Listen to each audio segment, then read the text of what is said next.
Hello ladies and gentlemen, Nick here, and welcome to my review of the 2020 Dracula TV miniseries, episode 3, The Dark Compass. So, this last episode takes place in the present day.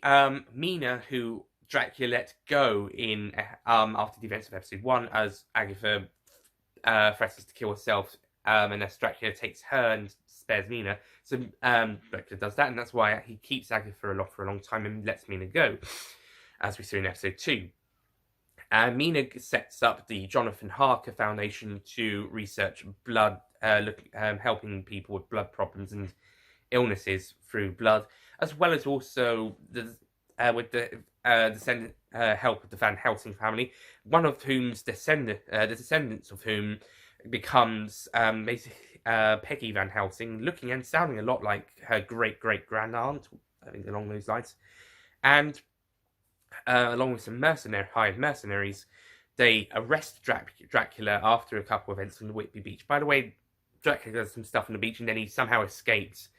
He arrives at this house and does some stuff, and then they capture him again. So I'm not sure what the point was, apart from to establish Peggy has cancer and it's poisonous to Dracula. But apart from that, they could have just arrested him on the beach. Maybe he could have gone for her, and then because of the cancer, the poison would be the blood would be poisoned, and so they could take him straight from there.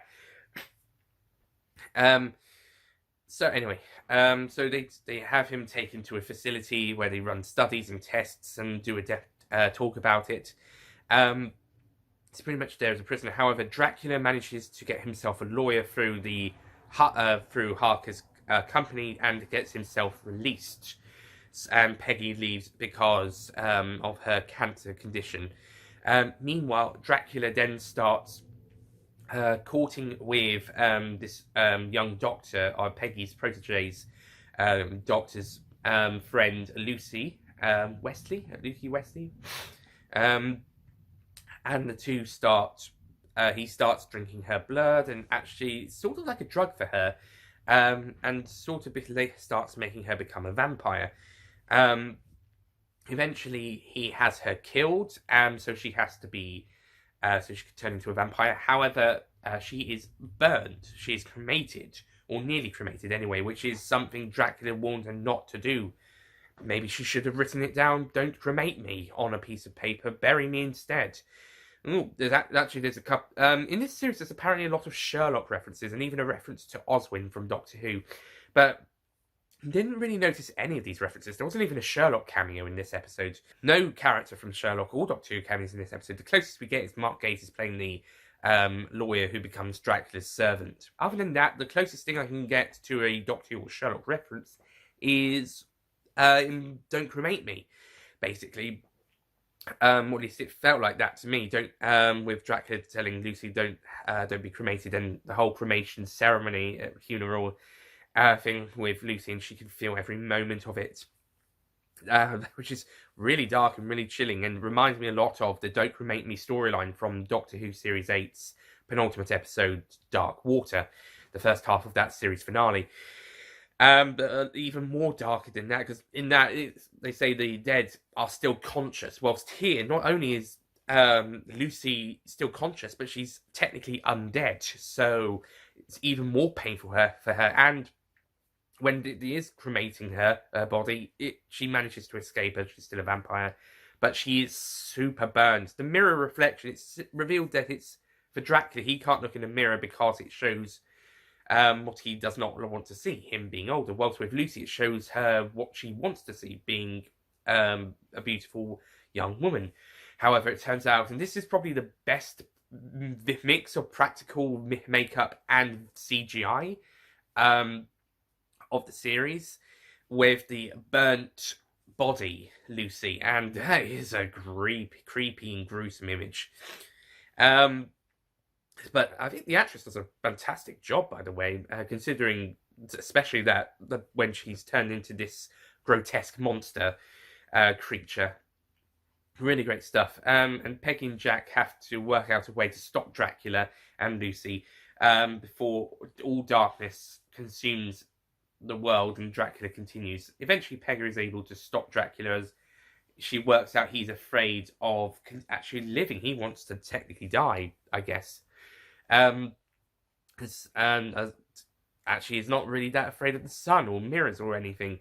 And it's in episode 2, he did sort of claim that he was afraid of the cross because he ate lots of peasants' blood, and they were afraid of the church because the church, technically, church was very dominating and very dictatorship-esque in the Middle Ages and throughout the first couple of AD centuries up to about the Georgian Victorian times. It was very dictatory-esque, laid the laws more or less and sort of controls, sort of merges it along with kings and queens and emperors and stuff, rules the land and the rights.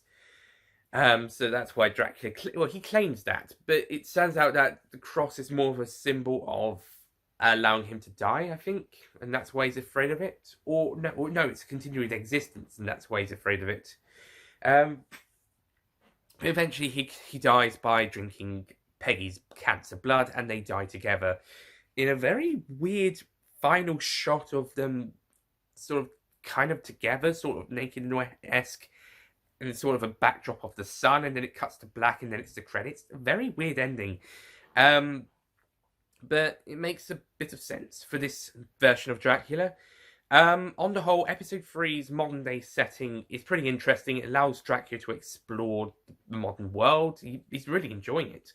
The scene where he's in the house after escaping Peggy and the Mercenaries before being recaptured again, he's looking around, he's in love with the modern world, and he's really enjoying it. So yeah, it's interesting to see him doing that. I think it's actually a really good written episode, and I think handled really well, and lots of really great stuff throughout, and some great casting characters. I was a bit worried when going in because I had heard it described as Stephen Moffat being showing off his cleverness. Again, a bit like what he's done in Doctor Who and Sherlock quite a lot. However, I think episode 3 succeeds for the most part in what it needs to do. And I think it actually comes to a very satisfactory conclusion. So I'll be giving Dracula 2020 miniseries episode 3, The Dark Compass, a 9 out of 10.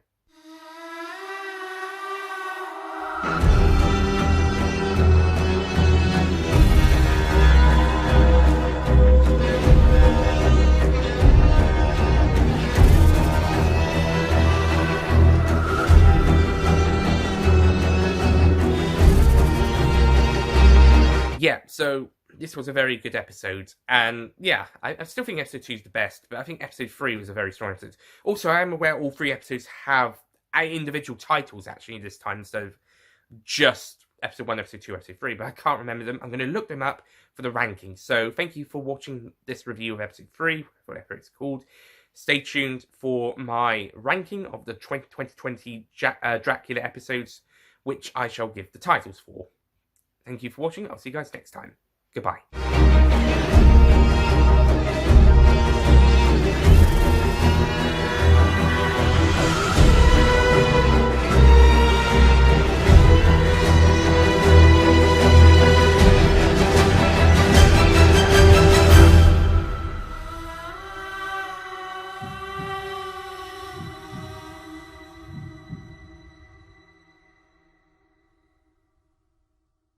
Don't forget to click below to subscribe to the official Nicholas Payne Retro YouTube channel. Hello ladies and gentlemen, Nick here, and welcome to my review of episode 3, the final episode of the Dracula 2020 miniseries. But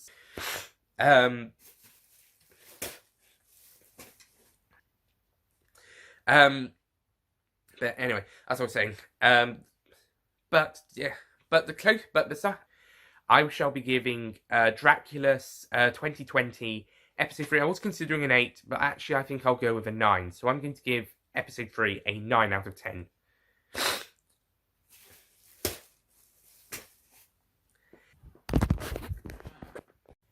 Hello ladies and gentlemen, Nick here, and welcome to my review of Dracula 2020 episode 3. So I'll be giving Dracula 2020 TV miniseries episode 3, The Dark Compass, a 9 out of 10. I was considering an 8 out. So I'll be giving Dracula 2020. I think I'll pass on that. I think I already explained it. So I'll be giving Dracula The Dark Compass. So I'll be giving Dracula 2020 The Dark Compass, which is episode. I think that'll do for that lot.